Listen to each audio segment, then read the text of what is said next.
ఈరోజు నగిరి మున్సిపాలిటీలోని 9వ వార్డులో ఉన్నటువంటి నత్తంకండిగ దళిత వాడలకు కనీసం 30 ఏళ్ల క్రితం ఇల్లులు నిర్మించుకోవడం జరిగింది. ఇల్లులు నిర్మించుకొని అక్కడ కుటుంబం కాపురాలు చేస్తున్నప్పటికీ అనేక సందర్భాల్లో అధికారుల దృష్టికి తీసుకొచ్చిన వాళ్ళకి ఇంతవరకు ఇంటి పట్టాలు ఇవ్వలేదు. అడిగితే ఈ నెల కోర్టులో ఉంది, కేసులో ఉందని తప్పించుకునే ధోరణి రెవెన్యూ అధికారులు కొనసాగిస్తున్నారు.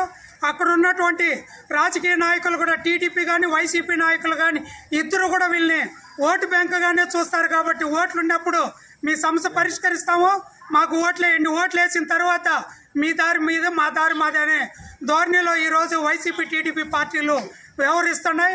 అందువల్ల ఈరోజు భారత కమ్యూనిస్ట్ పార్టీ సిపిఐగా మేము ఈరోజు అంతా సర్వే చేసి సుమారు 80 మంది ఈరోజు ఇల్లులు నిర్మించుకొని గృహాలు కట్టుకొని కాపురాలు నిర్వహిస్తున్నారు. ఈరోజు కూటమి ప్రభుత్వం ఏం చెప్తా ఉంది, 10 ఏళ్ళు పూర్తయిన వారికి ఇంటి పట్టాలు అక్కడనే ఎక్కడైతే ఇల్లు కట్టుకున్నారో మేము అక్కడనే ఇంటి స్థలాలు ఇస్తాము, పట్టాలు ఇస్తామని ఒక పక్క ప్రభుత్వం ప్రకటన చేస్తున్నా ఈ రెవెన్యూ అధికారులు ఇంతవరకు స్పందించలేదు.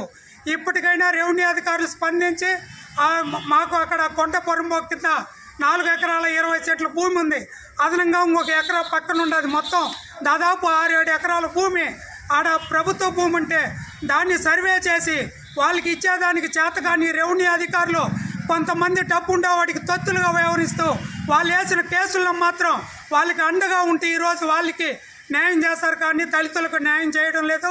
దీన్ని మేము తీవ్రంగా ఖండిస్తున్నాం.